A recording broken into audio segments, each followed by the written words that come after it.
Hey guys, Ollie here. So the iPhone 8 and the iPhone 8 Plus are out now. I've been using the iPhone 8 Plus as my main phone for the past week. Wanted to give you my verdict on it, tell you what I think of it, tell you what it's all about. So this review will primarily be on the iPhone 8 Plus. Between the iPhone 8 and iPhone 8 Plus, there isn't too much of a difference. Obviously you get a bigger screen, you get the dual cameras, you get a bigger RAM in the iPhone 8 Plus and you get a bit more powerful processor, but I mean, other than that, you're most likely going to choose the iPhone which best suits your hand. So the first thing to talk about is the design. The design really hasn't changed much over the years. I mean, Apple looks like they have stuck with the same design. The only difference you can really see between last year's iPhone 7 and this year's iPhone 8 is the glass back. The reason for the glass back is for wireless charging. Yeah, that's a nice addition. It's been around for years. I'm not sure why Apple took so long to include it, but finally we have it and it's just a nice feature to have. I think the glass back looks awesome. I have the space grey model here and I think in space grey it looks amazing. Obviously it is a huge fingerprint magnet. I mean, it's just covered in fingerprints.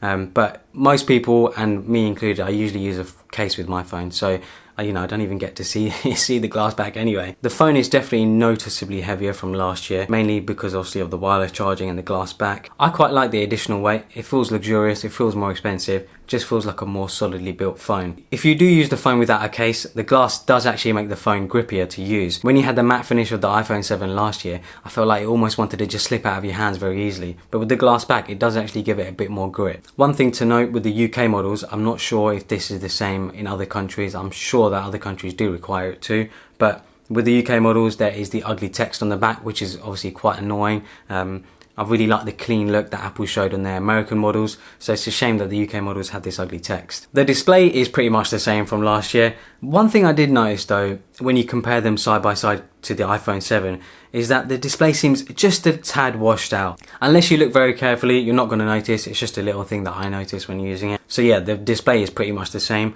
I'm surprised Apple haven't included a higher resolution display. Competitors these days have a higher resolution display, so I was hoping for a higher resolution display. So I've never been a person that cares about specs too much. I've more cared about the experience, or sort of the software and the hardware. I just want a phone that's great to use every day. But I've seen a lot of articles online, I've seen a lot of people banging on about it. They're saying that the iPhone 8 is now the most powerful phone ever. Other phones don't even come close to the iPhone 8, which is a really great thing. I mean, there's no denying having a really powerful phone is a good thing. And I can see why Apple have done it. They're sort of future-proofing their phones. They know that people are going to be using their iPhones for years to come. So yeah, it's nice to see that Apple have done that. The iPhone 8 Plus in particular is great for media consumption. So this year Apple have upgraded the speakers. They're making them just a little bit louder. You can definitely tell the difference. But I still think they're just not right.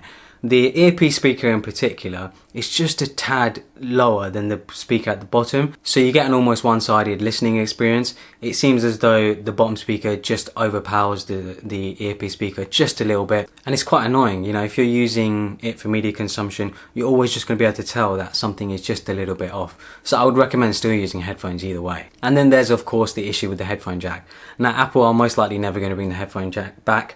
It's not been too much of an issue for me now because I had Bluetooth earbuds, I have a Bluetooth enabled car, so it's not been too much of an issue. But it's still a nice thing to have. So yeah, we're probably never going to get the headphone jack back, but yeah, it's just something we're going to have to stick with now. So the camera has been upgraded from the iPhone 7. It's now rated as the best camera on a smartphone by DxOMark, which is great to see. Apple have always wanted to put great cameras into their phones, so it's great to see that the camera has been rated so highly. I think the camera is amazing. I've taken some amazing pictures. I've been stunned by the results. As long as you're not looking for depth of field, I think pictures of like buildings, architecture, landscapes and things like that, they come out fantastically sharp. If you want to see some pictures, head over to my Instagram. I've uploaded some of the pictures that I've taken with the iPhone 8 over the past week, and they're definitely worth looking at. The video functionality has also been improved. Now the camera shoots at 4K 60 FPS and 1080p at 2040 FPS, which is great. I mean, that's super slow-mo for such a small little device. You don't even see that sort of slow-mo in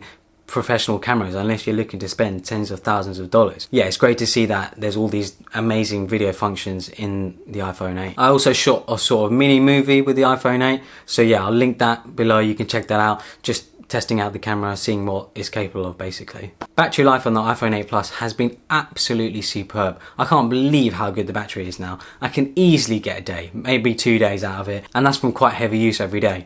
I use my phone to edit pictures, for Instagram, for Facebook. I use it for so much stuff every single day. And it's great to see that the A Plus just powers through the day easily. I'm very, very surprised considering that the battery is actually smaller from last year. I think Apple have just done an amazing job of sort of intertwining the hardware and the software to make it as efficient as possible.